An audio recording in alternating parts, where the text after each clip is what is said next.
Eh, Hoy reiniciaremos nuestra serie sobre el Sermón del Monte y en esta ocasión abordaremos el tema Jesús y la ira. ¿Qué quiere decirnos Jesús en cuanto a la ira en nuestras vidas? Entonces, acompáñenme en unas palabras de oración y pidamos que el Señor nos guíe en esta mañana. Oremos, por favor. Señor, te damos gracias por habernos dado este tiempo de adoración, de alabanza, en el cual podemos recordar y reconocer quién eres tú en nuestras vidas. Te damos gracias por darnos la oportunidad de reunirnos a través de estos medios virtuales, esperando, Señor, poder reunirnos también presencialmente cuando tú lo quieras, lo decidas así. Y Padre, gracias por la vida de tus hijos en esta mañana. Gracias por la vida de cada uno de quienes estamos conectados a este Zoom.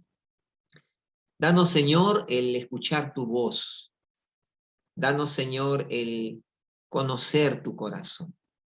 Danos, Señor, el conocer tus verdades, conocer quién eres tú y qué tienes tú para nosotros. Sobre todo, Señor, qué deseas tú para nosotros y de tal manera que nuestra vida sea mejor, que nuestra vida sea bendecida. Señor, que al abrir tu palabra, tu Espíritu Santo nos hable y danos la gracia necesaria para compartir esta palabra tuya. Te lo pedimos de todo corazón en el nombre de Jesús. Amén. Amén. Gracias al Señor. Bueno, decíamos que hoy vamos a tocar el tema de Jesús y la ira. Y es interesante notar que Jesús, al querer tratar el tema de la ira y el enojo, lo hace introduciendo el sexto mandamiento de la ley de Dios: no matarás. Sabiendo que este tenía una connotación mucho más amplia de lo que sus oyentes, su auditorio, hasta ese momento habían entendido. Así que Jesús hace uso de algo que ellos conocían para darles a conocer un concepto mucho más amplio que ellos habían descuidado o no se habían dado el trabajo de reconocer, o de conocer, o estudiar, o de aprender. Ahora, es importante decir que el primer delito del hombre sobre la tierra fue el homicidio. Cuando Caín mató a su hermano Abel, ahí en Génesis 4:8 dice: aconteció que estando ellos en el campo, Caín se levantó contra su hermano Abel y lo mató. Desde ese día, el asesinato ha sido parte constante de la sociedad humana. Los asesinatos se han vuelto tan comunes que dice una estadística que cada año hay un promedio de casi 70 asesinatos diarios solamente en Norteamérica, en los Estados Unidos. Ahora, si eso lo sumamos al resto de países, imagínense, las cifras pueden cambiar mucho. Si agregáramos a eso los suicidios, que son los asesinatos de uno mismo, y los abortos, los homicidios prenatales, las cantidades serían impactantes. Impactantes. Ahora, en su llamado Sermón del Monte, Jesús menciona 6 ejemplos de lo que implica tener un corazón justo, y Jesús, para hablar del primero de ellos, trata sobre el pecado del asesinato. Vamos a ir hablando de estos a lo largo de estas semanas. Entonces, veamos a continuación, rápidamente, ¿qué nuevo concepto nos enseña Jesús en relación con el sexto mandamiento en la ley de Dios y por qué es tan urgente resolver nuestros conflictos internos que sin duda alguna afectan nuestras relaciones interpersonales? Para ello, para tocar este tema, vamos a mencionar 4 tópicos. Vamos a dividir este tema en 4 partes. El primero de ellos, ¿qué decía la ley? En segundo lugar, ¿qué vino a decir Cristo?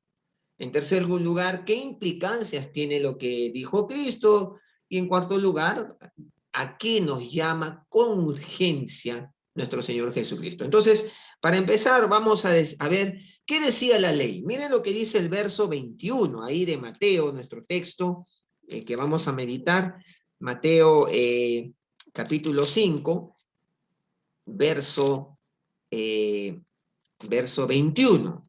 Acompáñenme, por favor, en la lectura de Mateo 5, 21. Miren lo que dice nuestro texto. Oísteis que fue dicho a los antiguos, no matarás, y cualquiera que matare será culpado de juicio. Pero yo os digo que cualquiera que se enoje contra su hermano será culpable de juicio, y cualquiera que diga necio a su hermano será culpable ante el concilio, y cualquiera que le diga fatuo quedará expuesto al infierno de fuego. Por tanto, si traes tu ofrenda al altar y allí te acuerdes que tu hermano tiene algo contra ti, deja allí tu ofrenda delante del altar y anda, reconcíliate primero con tu hermano y entonces ven y presenta tu ofrenda.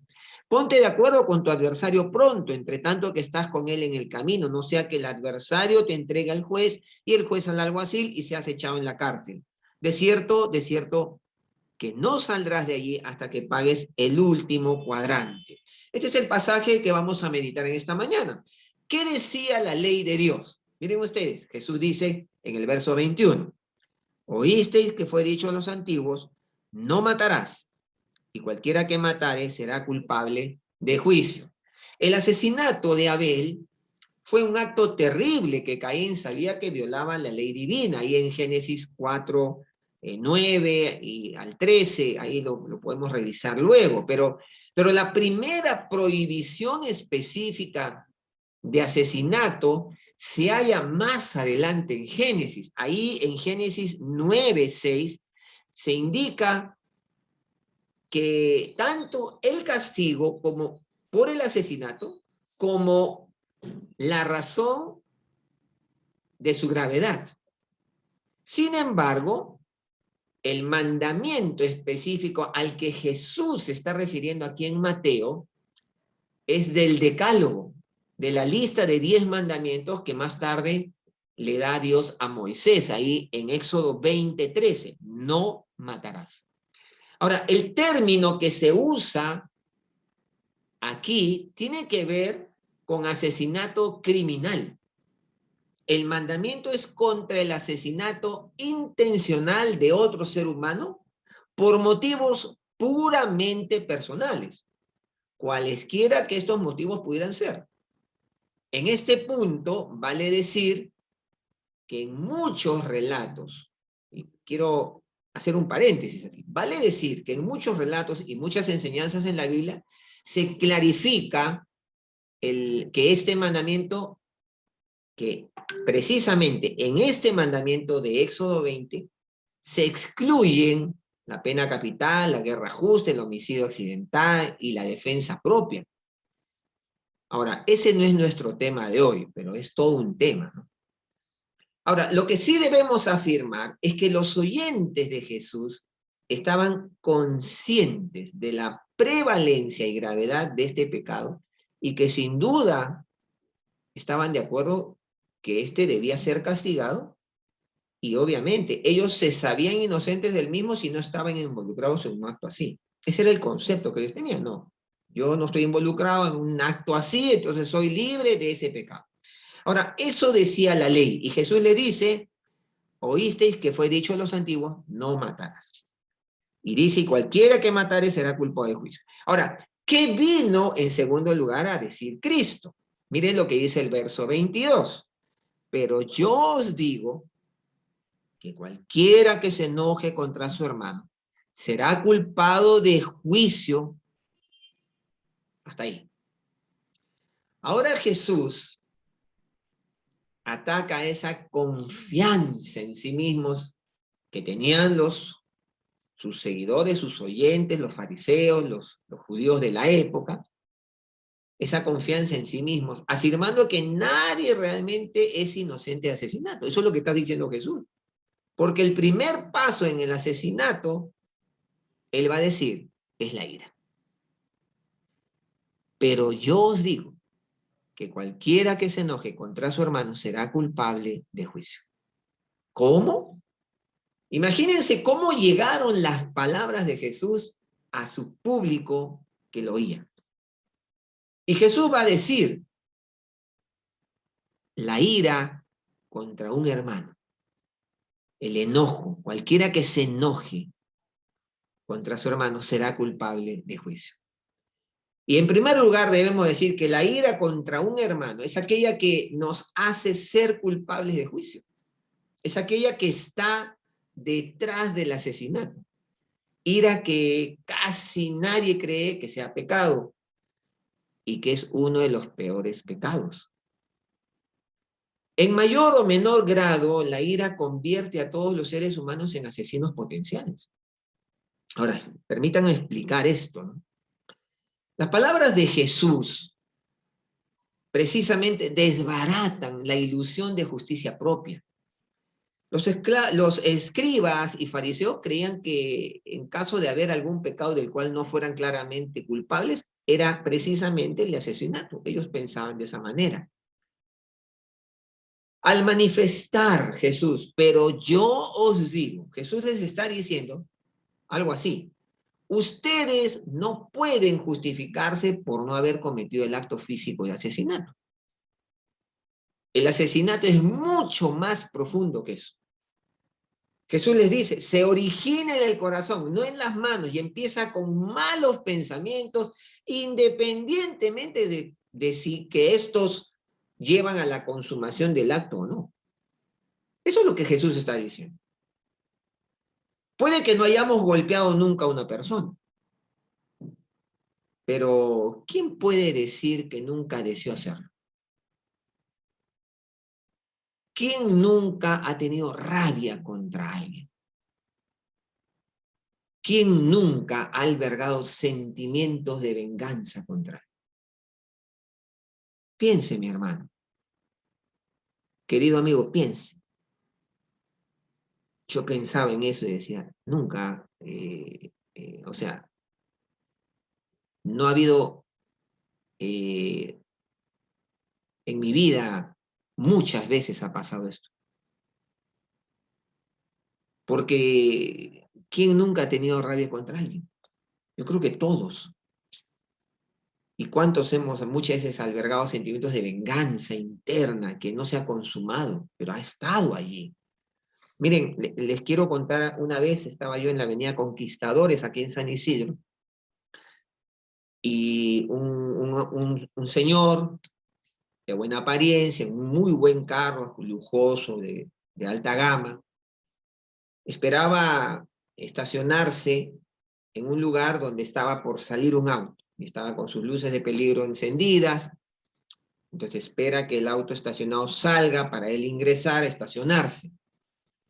Y de pronto, esto fue muy sonado, porque esto luego se ha sabido, pero ¿qué sucede? Que el señor esperaba y una señorita muy alegremente, cuando vio que el auto salía, llegó por detrás y ¡bum!, se metió en el estacionamiento. Y como ganando el estacionamiento al señor que estaba esperando. Y cuando se baja, la señorita, en un gesto muy criollo y muy altanero, le mira y le dice, el mundo es de los vivos. Y se retira del auto. Hermanos, lo que pasó luego fue impactante. Este señor retrocedió su auto, puso marcha y lo estrelló al carro estacionado. Y de pronto abrió su ventana y le tiró su tarjeta y le dijo, el mundo es de los que tienen plata. Y se fue. La chica quedó en shock porque le rompió el carro. Miren, hermanos, así somos los seres humanos. Así pues, Jesús condena toda ira egoísta. La Biblia deja en claro que la ira que degenera en raíz de amargura está prohibida. La ira del hombre, dice Santiago, ahí en Santiago 1:20, no obra la justicia de Dios. Esa ira que no tiene una razón justificada y que se alberga en el corazón, convirtiéndose en raíz de amargura, como dice Hebreos 12:15. Dice Hebreos 12:15, una advertencia tremenda. Dice, mirad bien que no sea que alguno deje de alcanzar la gracia de Dios, que brotando alguna raíz de amargura su estorbe y por ella muchos sean contaminados. Y es por eso que Pablo también va a decir, airaos, pero no pequéis, no se ponga el sol sobre vuestro enojo. ¿Podemos airarnos? ¿Podemos enojarnos? Sí. Pero es esa ira que tiene una razón de ser. El enojo, la ira, es una emoción neutra ante una injusticia. Pero es una emoción que tiene que ser controlada, no puede ser desbordada. ¿Cuánta gente, hermanos queridos, se arrepiente de esos momentos de ira desbordada? Me contaba un amigo que estando en un micro, el cobrador le faltó el respeto y inclusive le dijo una serie de improperios y él agarró al cobrador y empezó a darle de golpes. Y luego reacciona, ¿no? Y reacciona ¿por qué? Porque él después me cuenta, ¿qué hubiera pasado si yo lo hubiera matado? Pero hermanos queridos, ya la ira, esa ira descontrolada, para Jesús ya era un homicidio.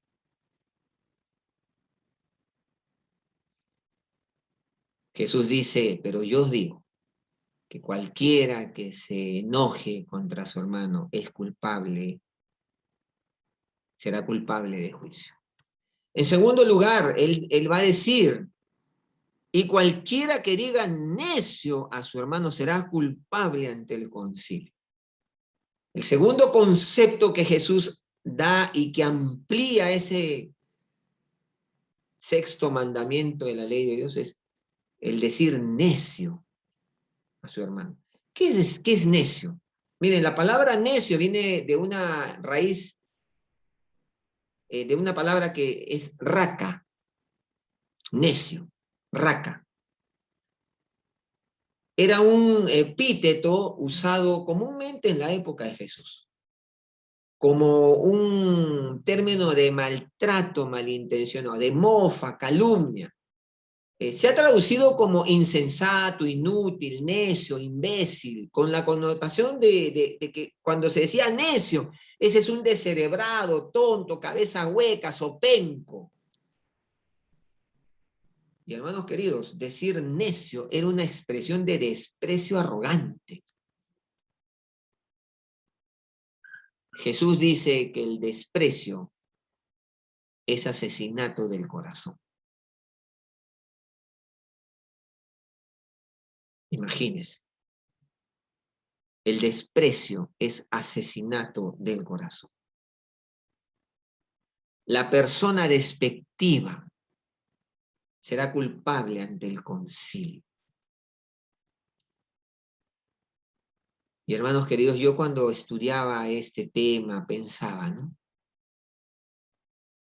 ¿Cuántas veces hemos sido despectivos contra alguien?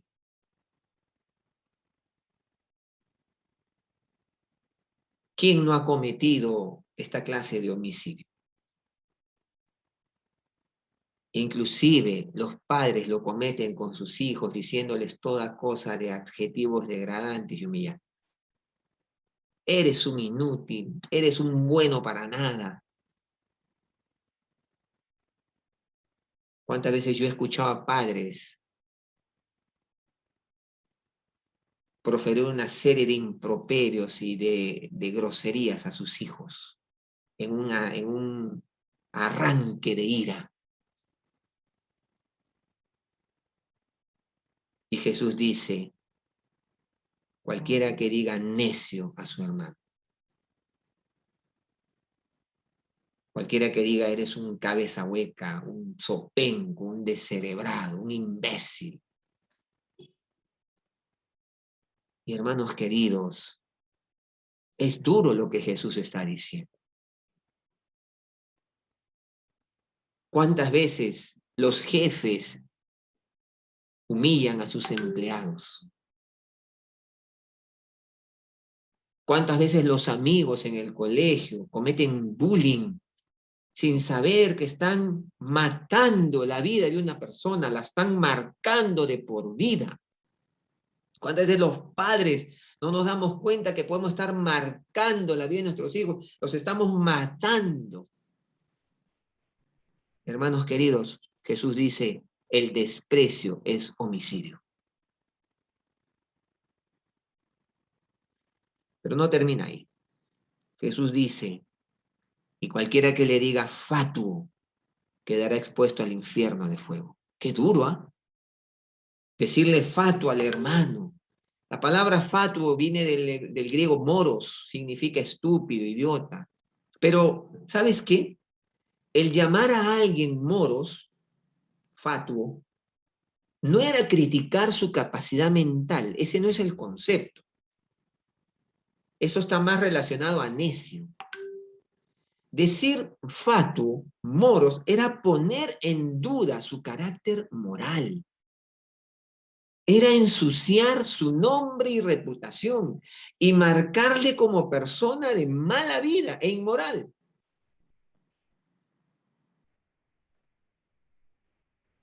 Así que Jesús dice que el que destruye el nombre y la reputación de su hermano merece el juicio más severo de todos, el juicio del fuego del infierno. Fatuo.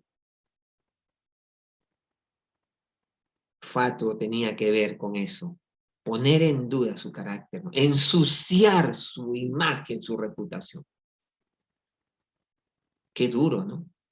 Y hermanos queridos, Dios nos llama a tener conciencia de lo que está pasando. Dios nos llama a cultivar un corazón cristiano. Jesús vino a traer con el Sermón del Monte una nueva cultura, una contracultura llamada la contracultura del reino de Dios.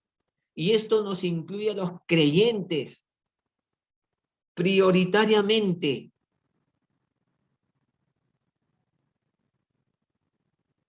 Podemos resumir el razonamiento de Jesús en este pasaje. La ira interminable es mala.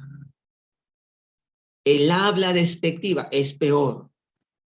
Y el chisme descuidado y malicioso que destruye el buen nombre de una persona es lo peor de todo. Todo eso es homicidio.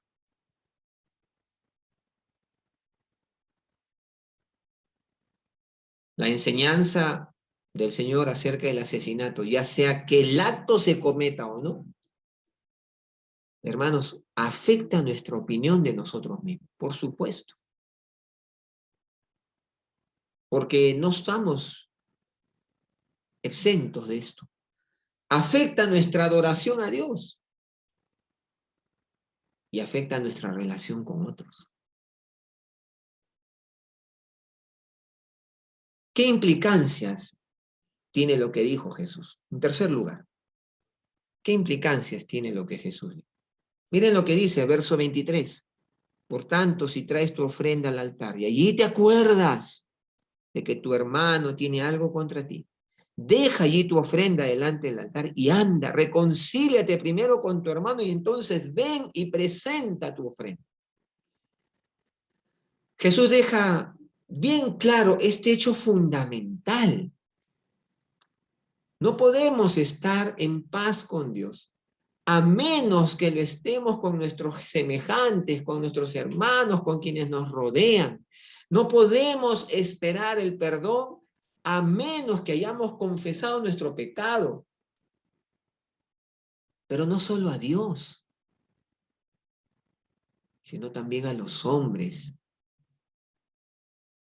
aquellos que sabemos que quizás hemos dañado con palabras despectivas, con manchando su imagen, deseándoles el mal o deseando en lo profundo del corazón ese enojo que nos llena de rabia y nos lleva a querer vengarnos, pero porque no tenemos la oportunidad, no lo hacemos. La amargura del corazón. Y hermanos queridos, y a menos que hayamos hecho todo lo posible para evitar sus consecuencias prácticas en nuestra vida y en la vida de otros, no podemos esperar tener una relación transparente con Dios. Algunas veces nos preguntamos, ¿por qué hay una barrera entre nosotros y Dios? ¿Por qué yo siento que mis oraciones no tienen oídos ante Dios? ¿Por qué yo siento que mi vida no brilla, no fructifica?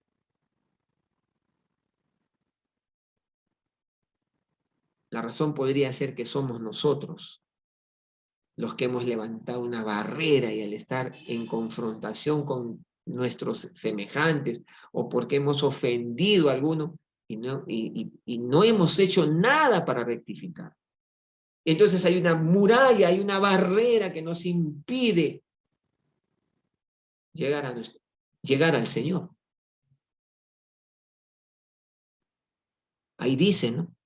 Si traes tu ofrenda al altar y allí te acuerdas de que tu hermano tiene algo contra ti.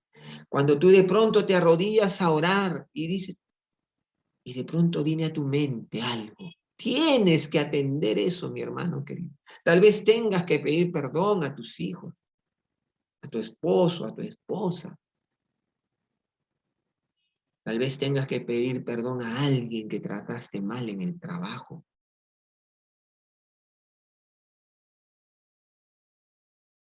No podemos adorar a Dios si tenemos un corazón que ha dañado la vida de otros, con improperios, con dañar su imagen, con palabras o ideas que hemos metido en otros, o con iras no controladas, porque hemos matado a esa persona, nos hemos vuelto homicidas.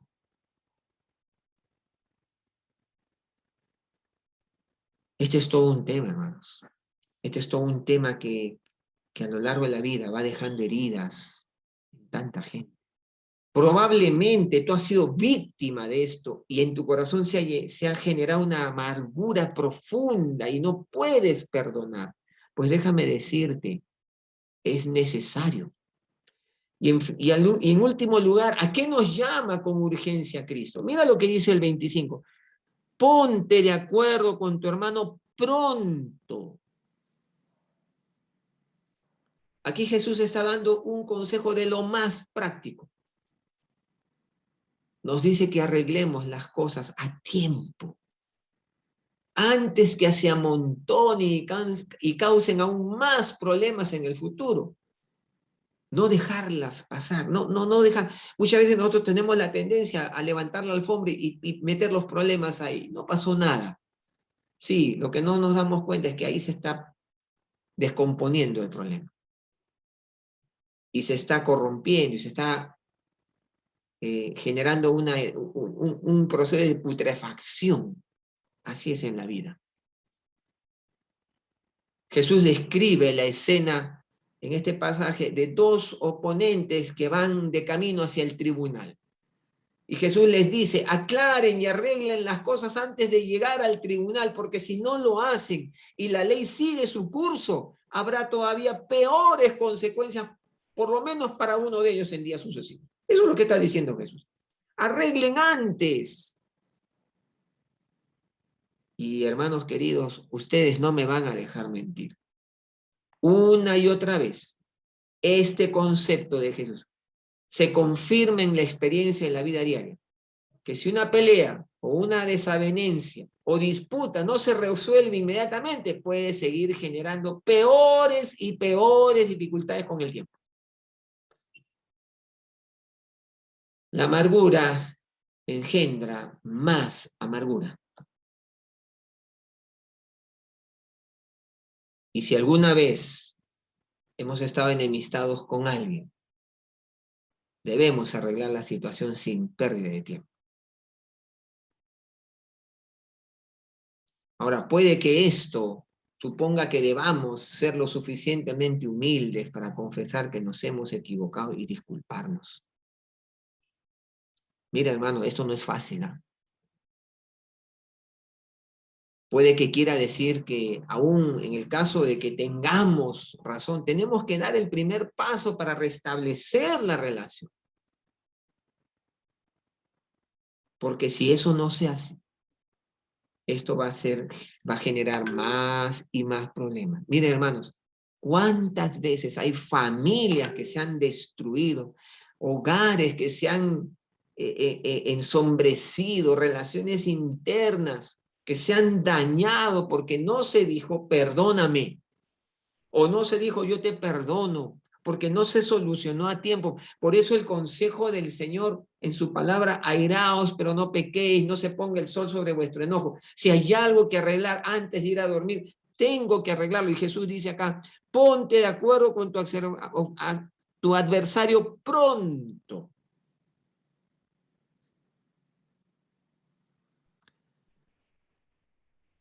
Finalmente Jesús está diciendo: arreglen las cosas con vuestros semejantes mientras dure vuestra vida, porque algún día, no sabéis cuándo, la vida llegará a su fin. Y vamos a irnos a presentar ante Dios, el juez de todos. Tremendo desafío. Querido hermano, amigo, ¿qué de usted? ¿Qué de mí? Permítame decirle, yo le estoy hablando como hablándome a mí, a mi corazón.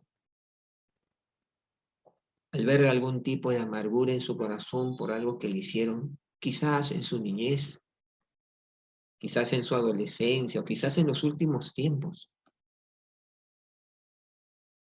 Le ha deseado lo malo a alguien por algo que le hicieron y piensa que ahí quedó. Le está deseando lo malo a alguien ahora mismo. Se encuentra enojado contra alguien. Ha mostrado una actitud de desprecio hacia alguien en particular,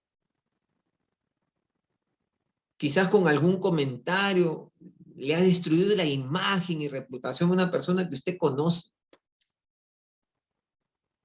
Piense, hermano, pensemos juntos, porque no hay armonía entre este tipo de conductas y mi adoración a Dios. El Señor Jesús aquí nos está llamando a vivir vidas íntegras, no disociadas. El Señor Jesús aquí nos está llamando a cultivar un corazón cristiano, un corazón de un miembro del reino de Dios. Mire, mi hermano y amigo, pienso que todos de una u otra manera hemos incurrido en estos pecados. Y es tiempo de resolver este tipo de cosas. Primero en nuestro corazón, tomando la decisión de restituir al agraviado, yendo a buscar a esa persona. Y si es necesario, pedir perdón y así recuperar nuestro brillo espiritual. A veces en la consejería, muchas veces vienen hermanos y dicen: no sé por qué, mi vida espiritual no arriba, no florece.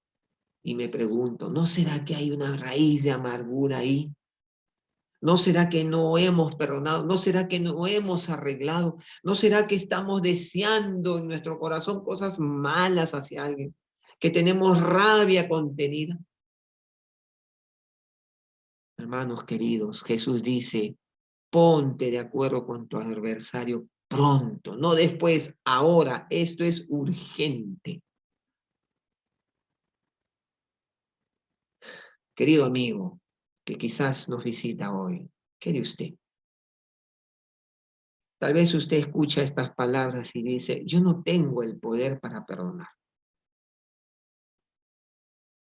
Yo no tengo la capacidad de restituir. No, no es posible. Esto que yo siento dentro no lo puedo manejar, no lo puedo controlar.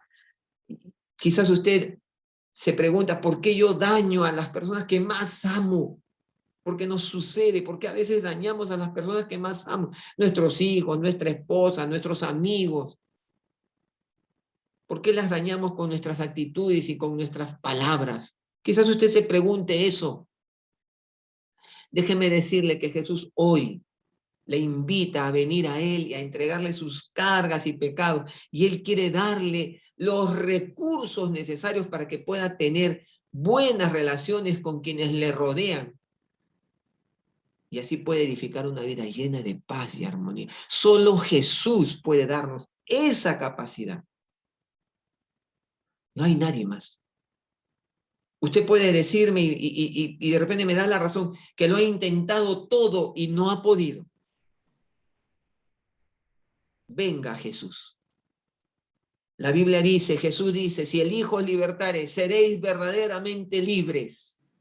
Solo Cristo puede libertarnos de amarguras, de resentimientos, de sentimientos de inferioridad porque nos han dañado, porque nos mataron en algún momento en la vida.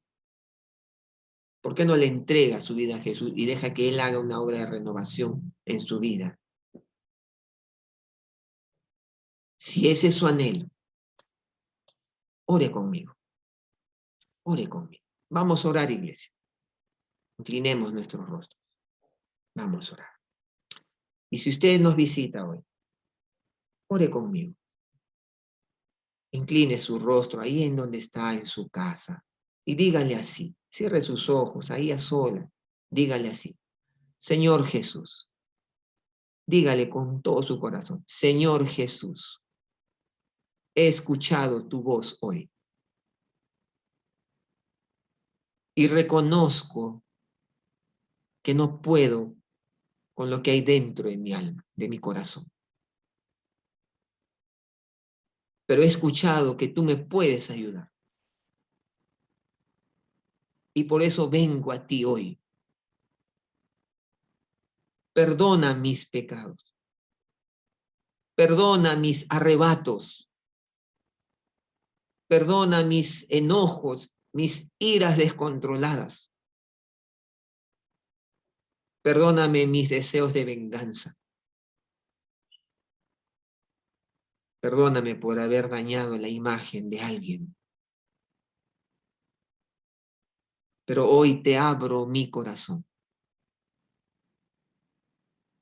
Te pido que vengas a morar en él. Dame una nueva vida, por favor. Creo en ti y en lo que tú harás en mí. Te lo pido de todo corazón.